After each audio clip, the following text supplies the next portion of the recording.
జగిత్యాల జిల్లాలో ఎంపీ ధర్మపురి అరవింద్ పర్యటనలో భాగంగా మెట్పల్లి పట్టణంలోని బీజేపీ పార్టీ కార్యాలయాన్ని ప్రారంభించారు. MP Dharmapuri Arvind BJP party కార్యాలయంలో విలేకరుల సమావేశం నిర్వహించారు. ఈ సందర్భంగా బీఆర్ఎస్ ప్రభుత్వంపై విమర్శలు గుప్పించారు. రైతులకు బీఆర్ఎస్ ప్రభుత్వం చేస్తున్న నష్టాన్ని వివరించారు.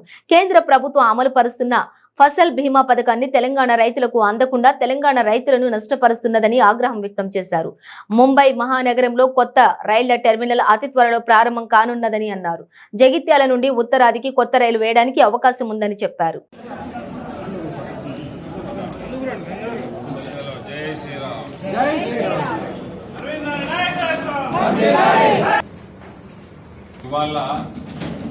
ప్రతి రైతు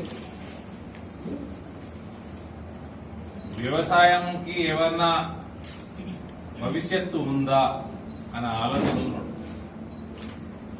రాష్ట్రంలో అన్ని డిపార్ట్మెంట్ల వారిగా ఉద్యోగస్తులు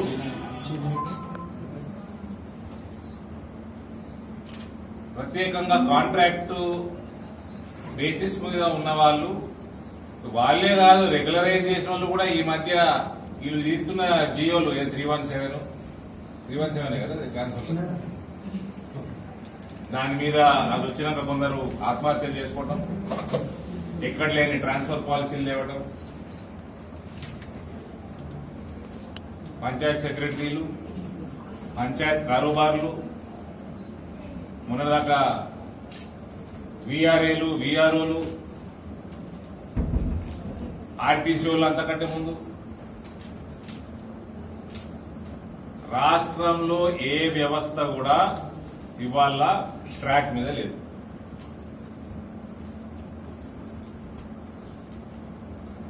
ఇవాళ భారతదేశంలో కేవలం తెలంగాణ పరిస్థితి రకంగా ఉన్నది.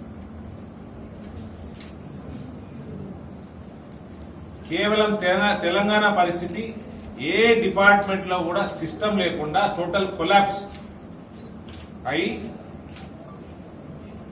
ఇవాళ ముఖ్యమంత్రిని అనేక మార్లు మనం వరేయండి, 1 కోటి ఎకరాలు వేసినా సరే మేము కొంటాం అని నానా కూతలు కూసిని మనకన్నా యాదున్నాయి. బార్కు వేస్తున్నారు. MLA fund, MP fund, MLC fund తోటి వాళ్ళు డెవలప్ చేసుకుంటారు. ఈ దేశంలో కోర్టుల పరిస్థితి ఏముందండి? బిల్డింగ్లలో మనం అడుగు పెట్టవచ్చా? ఆనేషన్ స్పీచ్ ఏడిపోతున్నాయండి పైసలు. ఇవాళ బిడ్డ మీద లిక్కర్ కేసులో రేపమాపు లోపడిపోతుంది. ఏదో వీళ్ళు సత్యహరిశ్చంద్రుడు వారసులు అన్నట్టు వీళ్ళ మీద కేసులు ఎత్తున్నారు, సిబిఐని వాడుతున్నారు, ఈడీ. అదే 2004 నుంచి 2014 దాకా 5,000 కోట్లు సీజ్ చేసి 5,000 కోట్లు కాంగ్రెస్ ప్రభుత్వం. సిబిఐకి, ఈడీకి బేడీలు ఉంటుండే. ఇలా సైన్యానికి కాదు, ఈ డిపార్ట్మెంట్లో కూడా ఫ్రీ హ్యాండ్ ఉన్నది.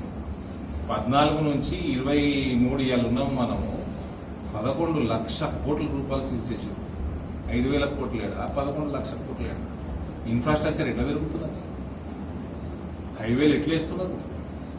4 ఇంతల స్పీడ్ పెరిగింది. హైవేలది, రైల్వే ట్రాక్లది, ఎలక్ట్రిఫికేషన్ ఆఫ్ రైల్వేస్. ఇలా దేశంలో కాశ్మీర్, జమ్మూ కాశ్మీర్కి వెళ్ళి కన్యాకుమారి దాకా ఈ బ్రిడ్జులేంది, ఈ రైల్వే బ్రిడ్జులేంది, ఈ హైవేలేంది. ఇప్పుడు ఇక్కడ బయటికి పోతే హైవే పంచాయతీ ఉన్నది. మా భూములు పోతున్నాయి, మా భూములు పోతున్నాయి, మా దుకాణాలు పోతున్నాయి అని.